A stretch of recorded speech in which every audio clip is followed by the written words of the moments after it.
TFC spiritual ప్రేక్షకులకు స్వాగతం. ఈ వారం రాశిఫలాలు పరిశీలిద్దాం. ఓం వసుదేవసుతం దేవం కంసచాణూరమర్దనం దేవకీ పరమానందం కృష్ణం వందే జగద్గురుం. జగద్గురువైనటువంటి శ్రీకృష్ణ పరమాత్మకి, జగదేక వీరుడైనటువంటి అర్జునుల వారి యొక్క పాదపద్మాలకు నమస్కారం చేస్తూ మనం ఈ 12 రాశుల వారికి కూడా వారఫలాలు ఎలా ఉన్నాయో చూద్దాం.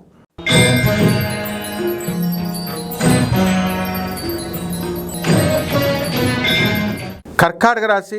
ఈ కర్కాటక రాశి వారికి మరి మే 14, 2025 సంవత్సరం నుంచి గురుడు వ్యయస్థితిగతుడు అవుతున్నాడు. ఆ తర్వాత ధనస్థానంలోకి మనకి కేతుగ్రహం వస్తుంది. దానివల్ల ఏమవుతుందండి మీకు అందరికీ అంటే చక్కగా ఆదాయం మిస్టీరియస్గా అనుకోకుండా వచ్చేయడం జరుగుతుంది. ఇకపోతే ఈ యొక్క కర్కాటక రాశి వారికి రాహు మే 18 తర్వాత అష్టమ రాహు దోషం పట్టుకుంది. దానివల్ల అధికంగా ఆలోచించడం, అనవసరమైనటువంటి విషయాలకు ఓవర్ ఎనలైటికల్గా అయిపోవడం మీకు జరుగుతుంటుంది. మిమ్మల్ని మీరే నమ్మరు. అలాగా మీకు ఈ మనస్తత్వం అనేటటువంటిది కర్కాటక రాశి వారికి ఇలా జరుగుతుంది. అయితే ఈ కర్కాటక రాశి వారికి భార్య తరపు రావాల్సినటువంటి ఆస్తులు ఏవైతే ఉన్నాయో ఎన్నో సంవత్సరాల నుంచి అవన్నీ కూడా రావడానికి అవకాశాలు ఉన్నాయి. ఇతర స్త్రీల వలన కూడా మీకు లాభాలు అనేటటువంటివి ఉన్నాయి. కాబట్టి మరుగుమందు, వశీకరణం అంటూ ఏదో మందులు తీసుకుని వాళ్ళకి పెట్టడం వల్ల మీరు కటకడాల పాలైపోవడానికి అవకాశాలు ఉంటాయి, వాళ్ళకి అలాంటివి పెడితే కనుక తింటే.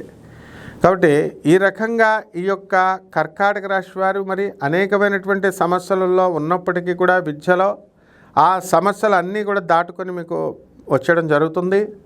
ఇకపోతే ఈ యొక్క రైతుల దగ్గరికి వచ్చేసరికి కోల్డ్ స్టోరేజ్, వ్యవసాయ బిజినెస్లు, ఫర్టిలైజర్సు, యానిమల్ డాక్టర్స్, పశువుల డాక్టర్, వెటనరీ డాక్టర్ వీళ్ళంతా కూడా బ్రహ్మాండంగా ఉండడం అనేటటువంటివి జరుగుతాయి. అయితే ఈ యొక్క కర్కాటక రాశి వారికి మీరు అనుకున్న పనులు ఇంకా కొంచెం జరుగుతున్నప్పటికీ ఇంకా ఎక్కువ స్పీడ్తో జరగాల్సినటువంటి అవసరం ఉంది. కానీ కొంతవరకు జరగడం అనేటటువంటిది జరుగుతాయి. మీకు ఈ యొక్క రాశి వారి అందరికీ కూడా కర్కాటక రాశి వారికి వి అక్షరంతో ఉన్నటువంటి వ్యక్తులు మీకు పరిచయం అవుతారు. ఇలాగా వి అనే అక్షరము, ఓ అనే అక్షరంతో మీకు వాళ్ళ సలహాల ప్రకారం మీరు చక్కగా ముందుకు వెళ్ళడం జరుగుతుంది. ఈ కర్కాటక రాశి వారికి లక్కీ నెంబర్ ఈ వారంలో 3, లక్కీ వారము గురువారము, రంగు ఆరెంజ్ కలర్ లక్కీ కలర్.